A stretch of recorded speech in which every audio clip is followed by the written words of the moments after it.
Good evening friends, today we are going to talk about allosteric models. Now basically to explain allosterism we need two kinds of model, concerted model and symmetry model. As we know, there are certain Michael-Menten enzymes, they work on the basis of Michael-Menten kinetics, but allosteric enzymes, they need different models for their working. So there are basically two types of models. One is the concerted model and another is the symmetry model. Now why do we need two models? It's basically where one of the model fails, another model works. So we need both models to explain the allosterism phenomena. Now today we will talk in detail about concerted model. So in concerted model what happens is that suppose this is your hemoglobin molecule, and there are two forms. One is the tight form and another is the relaxed form.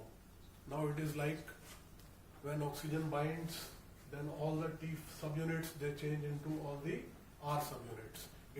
It's like all the musicians are playing all the same music, and all the subunits are getting converted to different type. So for example, in the tight form, when one oxygen binds, all the subunits they change into R state. When second oxygen bind, all the oxygen they change into relaxed form. When third oxygen bind, then all the subunits they change into relaxed form. And when fourth oxygen binds, then also all the units they change into the relaxed form. Now here the equilibrium lies more toward the T form, and when another oxygen binds, there is equilibrium shift and there is little equilibrium towards the relaxed side. Now in the third condition there is equal, in the both direction equilibrium is equal, and in this figure the equilibrium is more toward the relaxed side, and here the equilibrium is more towards the tight side. So this is the concerted model. So there are many drawbacks of this concerted model.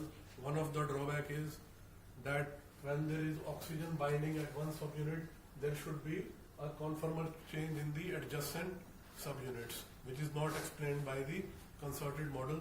So it is one of the drawbacks of concerted model. Now friends, we will talk about sequential model.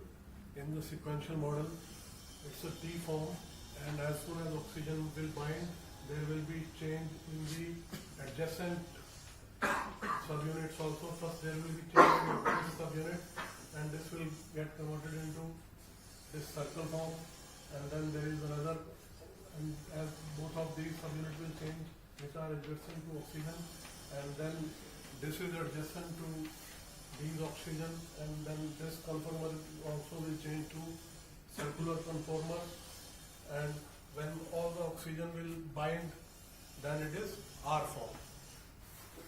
Now this sequential model has got three intermediate stages, whereas concerted model had either T form or the R form.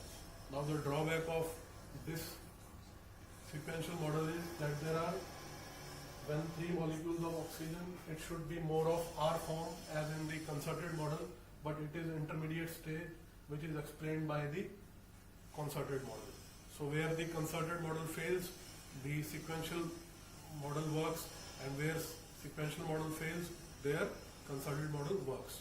Now there are certain enzymes which work on the basis of concerted model, and there are certain enzymes which work on the basis of sequential model. And there are certain enzymes which work both on the basis of sequential and the concerted model. And there is a sigmoidal shaped curve which is observed in case of allosteric enzymes. Thank you friends.